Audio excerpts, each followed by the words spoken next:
بسم الله الرحمن الرحيم.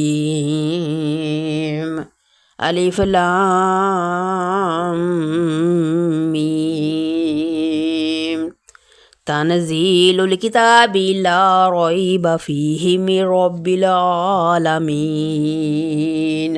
أم يقولون افتراه بل هو الحق من ربك لتنذر قوما ما آتاهم من نذير من قبلك لعلهم يهتدون.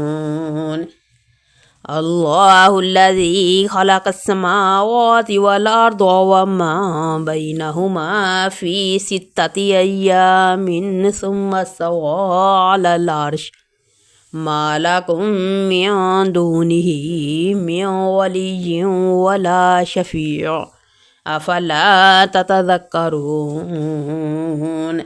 يدبر الأمر من السماء إلى الأرض ثم يعرج إليه في يوم كان مقداره 1000 سنة مما تعدون. ذلك عالم الغيب والشهادة العزيز الرحيم الذي أحسن كل شيء خلقه وبدأ خلق الإنسان من طين ثم جعل نسله من سلالة من ماء مهين ثم سواه ونفخ فيه من روحه وجعل لكم السمع والأبصار والأفئدة قليلا ما تشكرون. وقالوا وإذا ضللنا في الأرض أئنا لفي خلق جديد بل هم بلقاء ربهم كافرون. قل يتوفاكم ملك الموت الذي وكل بكم ثم إلى ربكم ترجعون. ولو ترى إذ المجرمون ناكسوا رؤوسهم عند ربهم ربنا أبصرنا وسمعنا فارجعنا نعمل صالحا إنا موقنون.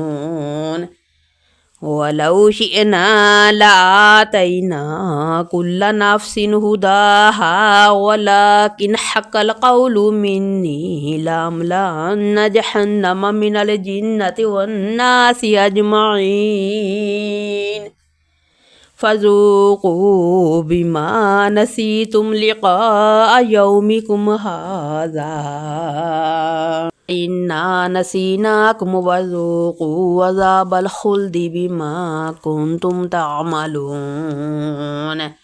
إنما يؤمن بآياتنا الذين إذا ذكروا بها خروا سجدا وسبحوا بحمد ربهم وهم لا يستكبرون.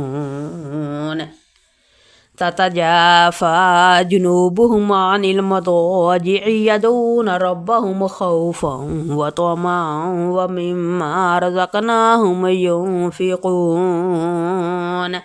فلا تعلم نفس ما أخفي لهم من قرة أعين جزاء بما كانوا يعملون. أفمن كان مؤمنا كمن كان فاسقا لا يستوون. أما الذين آمنوا وعملوا الصالحات فلهم جنات المأوى نزلا بما كانوا يعملون. وأما الذين فسقوا فمأواهم النار كلما أرادوا أن يخرجوا منها أعيدوا فيها وقيل لهم ذوقوا عذاب النار الذي كنتم به تكذبون. ولنذيقنهم من العذاب الأدنى دون العذاب الأكبر لعلهم يرجعون.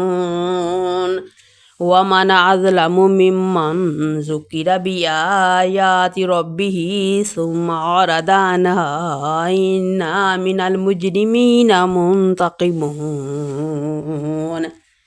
ولقد آتينا موسى الكتاب فلا تكن في مرية من لقائه وجعلناه هدى لبني إسرائيل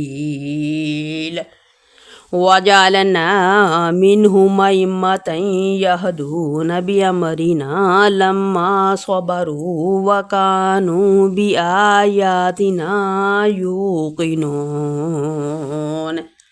إن ربك هو يفصل بينهم يوم القيامة فيما كانوا فيه يختلفون أولم يهد لهم كما أهلكنا من قبلهم من القرون يمشون في مساكنهم إن في ذلك لآيات أفلا تسمعون أولم يروا أنا نسوق الماء إلى الأرض الجرز فنخرج به زرعا تأكل منه أنعامهم وأنفسهم أفلا تبصرون ويقولون متى هذا الفتح إن كنتم صادقين قل يوم الفتح لا ينفع الذين كفروا إيمانهم ولا هم ينظرون فأعرض عنهم وانتظر إنهم منتظرون